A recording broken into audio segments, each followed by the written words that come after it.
I started worrying about the boys around 2 years old. I didn't think anything until they was about 3 years old. Remember when Z was about one and a half, when I noticed that he was different from his siblings.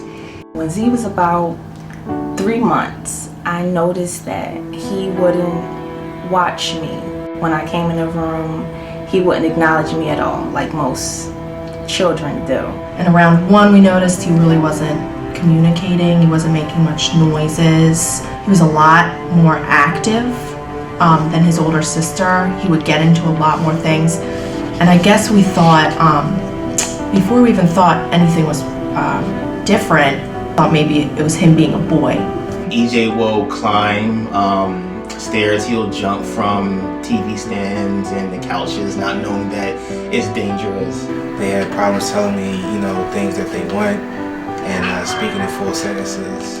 Because he can't get out what he want to say, so he'll bang, he'll just scream out, He wasn't walking, he wasn't talking, he wouldn't eat certain things, And it wasn't until she started at a daycare program and the teachers started kind of expressing their concerns for her because she was talking in a lot of what they like to call jargon, where she was jumbling up her words and then you only understand maybe 1 out of 10 words in a sentence. It was just everywhere but where she was supposed to be.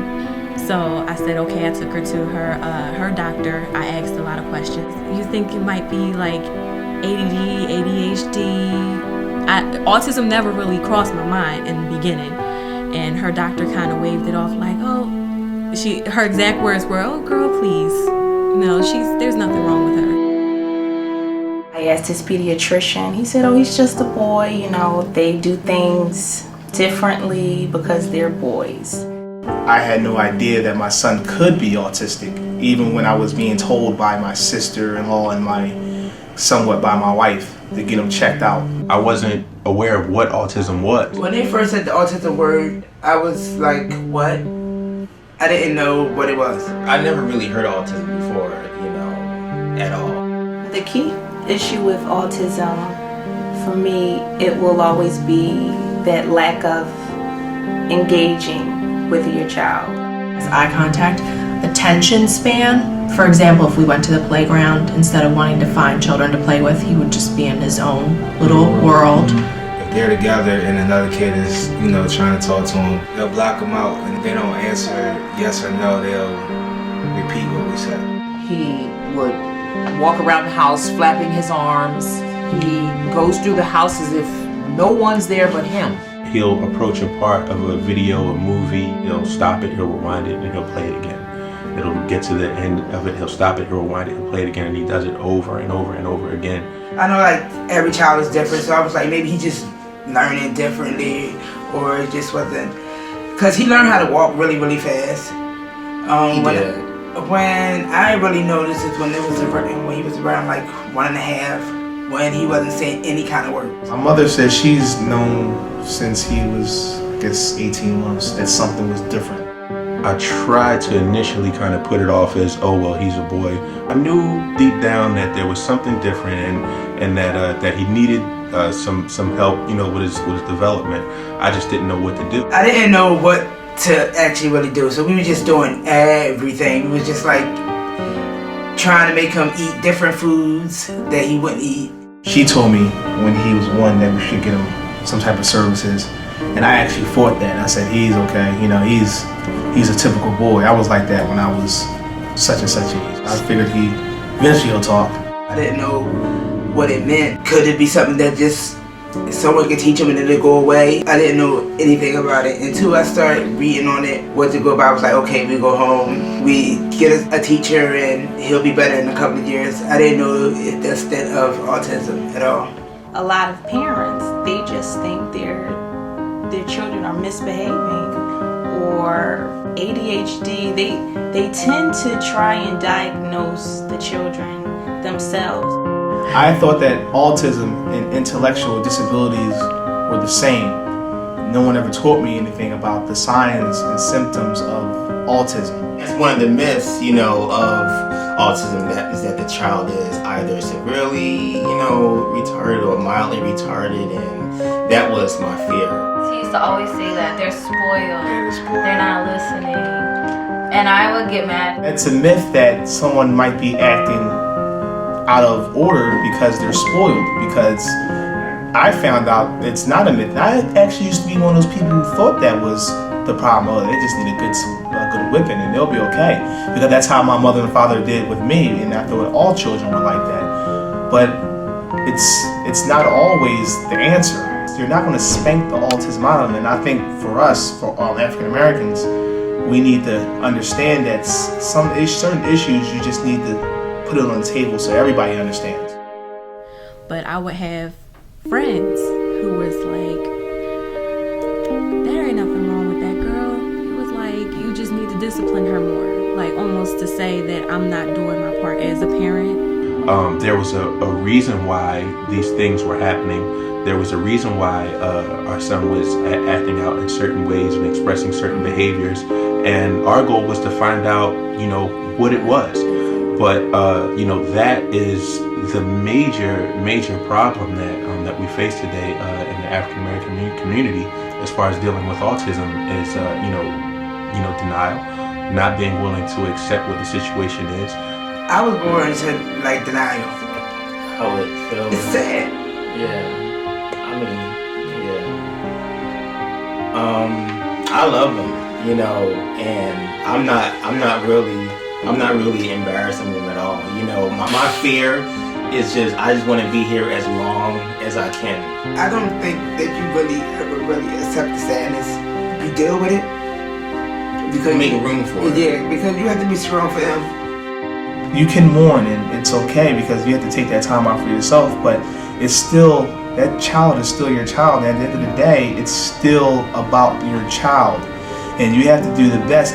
It's just a little bit more work, but your child is still a beautiful child. Naturally, grandmother wants to help out. Anything that she can get on autism, any kind of article that she gets, she's packing envelopes. She lives about 3 miles from us, and she's mailing us stuff, and that was her way of helping out. She was looking for cures, and it was kind of funny. She would look up different things. She would come over like, we're gonna rub shea butter on his scalp every day. We're gonna really rub it in. And at first, I was kind of like, okay, so this is too much.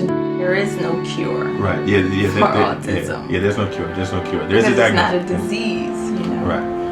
That was her way of trying to help out until she got that comfort of knowing that autism is not something that can't be controlled or it doesn't get better. We involved her. We just started telling her, come over on your day off. We want you to really understand. Because she was afraid. That's when I learned about autism. I had no idea what it was called. I just knew he was different from the other children. Autism is something you don't cure, but you can certainly help it with services. Timothy got diagnosed at 2.5. I already felt like it was my fault that Timothy didn't get diagnosed when he was maybe first a year or even 14 months. But now let me jump on everything because, hopefully he'll be the best person he can. I would say you never know unless you see about it first. Get them evaluated. All of this is free. Find out early is better for your child's future. Stephanie is more of a realist than I am, and it's so funny because I'm a firefighter and I see things all the time. I'm so hopeful for Timothy. As the days go by and as you learn to do different things and as your child gets services, you learn different ways to handle it. And you might not have a normal family. Who has a normal family? Exactly. No one does. But that makes your family unique, and that makes your child unique.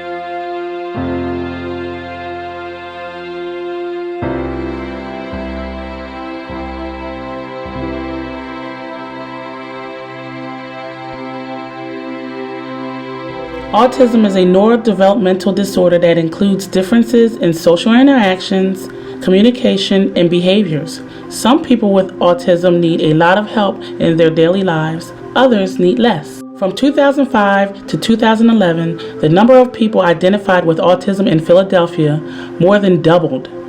By 2012, autism affected 1 in 68 children across the United States. Today, people with autism live in every country in the world. Screening to determine whether a child is at risk for autism can start as early as 1 year. Boys and girls can have autism, but it is 5 times more common in boys. There are no specific laboratory tests to diagnose autism, such as a blood test or a brain scan. There are trained specialists who can diagnose autism through an interview or observing behaviors.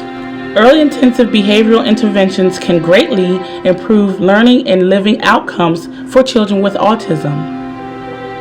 Find out where you can get help or information.